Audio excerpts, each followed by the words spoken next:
Jed, ngayong may bago ng Senate President, na-settle na ba ang mga issue kaugnay ng liderato dyan sa Senado at ano ang itinakbo ng kanilang special session?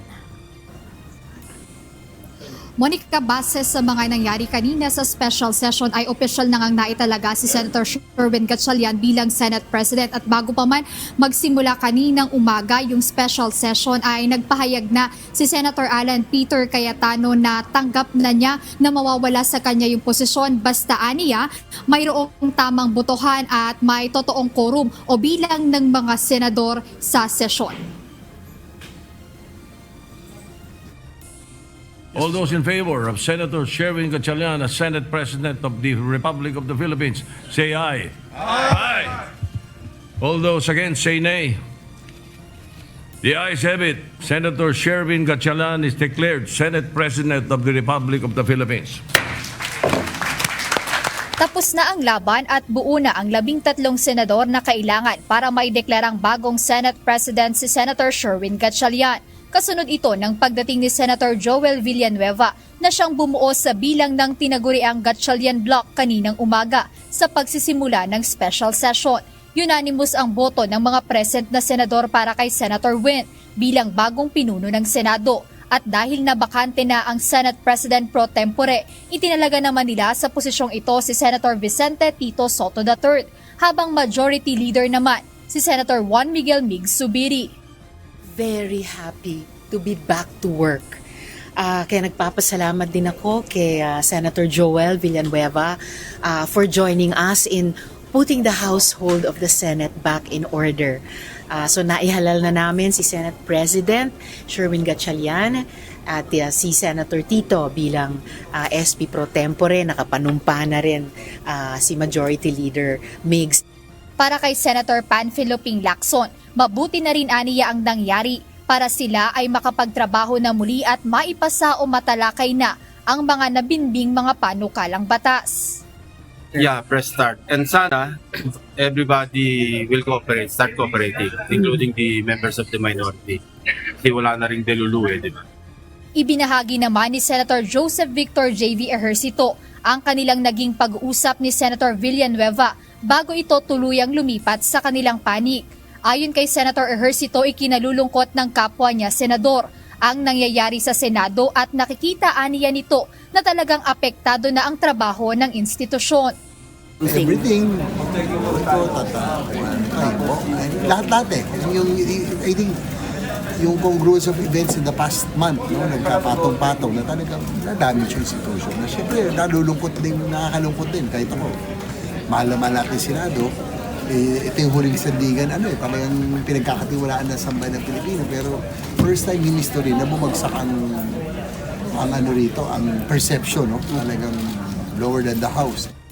Samantala, mariing itinanggi at pinabulaan na naman ni Senate Majority Leader Mig Zubiri na nagkaroon ng panunuhol, pananakot o kaya naman ay pressure sa kanilang mga kasamahan para lumipat sa kanilang hanay. Wala namang katotohanan yun. Contrary to what his opinion is, marami po sa ating mga kasamahan na gusto na lang bumalik sa trabaho. Diba? So, there might even be more in the future to join our group dahil sa frustrations na napangyayaring itong last 1 month. Ipinaliwanag naman ni Senator Villanueva ang dahilan kung bakit siya dumalo ng sesyon ngayong araw. We wanted to work. So that's what we've been doing. I mean, you have seen how I work today. I'm almost at the floor or at the podium most of the time, the entire day. So I hope you've seen that. Kasunod ng pagtatalaga ng mga mamumuno sa Senado, inayos na rin kaninang umaga ang chairmanship ng mga komite. Itinalaga bilang chairperson ng makapangyarihang Senate Committee on Accountability of Public Officers and Investigation o Blue Ribbon Committee si Senator Erwin Tulfo. Habang vice chairperson naman ng nasabing komite, sina Senator Francis Kiko Pangilinan at Senator Panfilo Ping Lacson. Napunta rin ang chairmanship ng Social Justice at Committee on Energy kay Senator Erwin, habang ang Committee on Finance at Komite ng Local Government kay Senator Joseph Victor J.V. Ejercito. Ang komite naman ng Trade at ng Basic Education ay nasa ilalim na ng pamumuno ni Senator Bam Aquino. Si Senator Francis Kiko Pangilinan ang itinalaga namang chairman ng tatlong komite. Una na ang Committee on Constitutional Amendments and Revision of Codes, Committee on Agriculture, Food and Agrarian Reform, at Committee on Justice and Human Rights. Bukod naman sa Committee on Rules, hawak din ni Senate Majority Leader Zubiri ang Committee on Foreign Relations. Samantala, dalawang komite naman ang napunta kay Senator Risa Ontiveros. Ito ang Committee on Health at ang Senate Committee on Women, habang ang Komite ng Defense at ang Committee on Ethics and Privileges ay nasa ilalim ng chairmanship ni Senate President Pro Tempore Soto. Si Senator Lacson naman ang itinalagang mamumuno sa Committee on Ways and Means. Games and Amusement naman kay Senator Lito Lapid at kasama niya bilang Vice Chairperson si Senator Erwin. Bukod sa mga ito, dalawang komite rin ang napunta naman kay Senator Raffy Tulfo, Committee on Public Services at ang Committee on Migrant Workers. Habang ang Higher Education at Labor Committee ay napunta kay Senator Joel Villanueva na siya ring itinalaga na Deputy Majority Leader. Hanggang matapos ang sesyon kaninang umaga, kapansin-pansin namang wala ni isa sa grupo ng Cayetano Black ang dumalo. Ngunit pagdating ng tanghali ay nakitang present sa pagdinig ng Commission on Appointments o CA sina Senators Amy Marcos, Rodante Morcoleta, Christopher Bongo at Loren Legarda.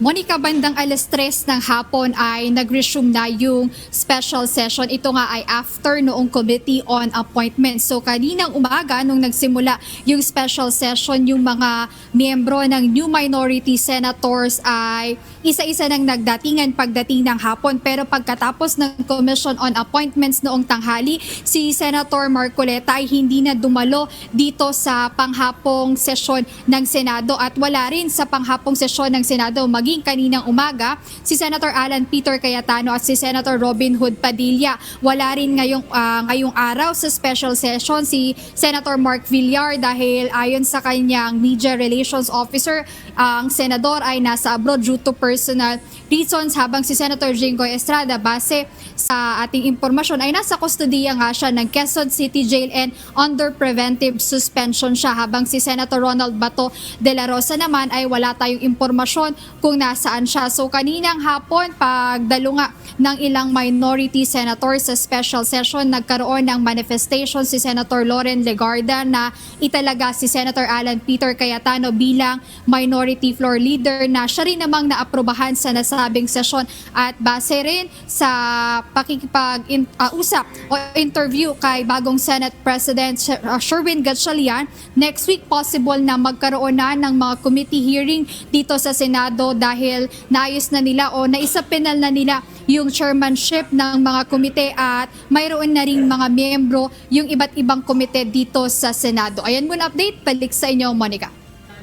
Maraming salamat, Jed Neresina.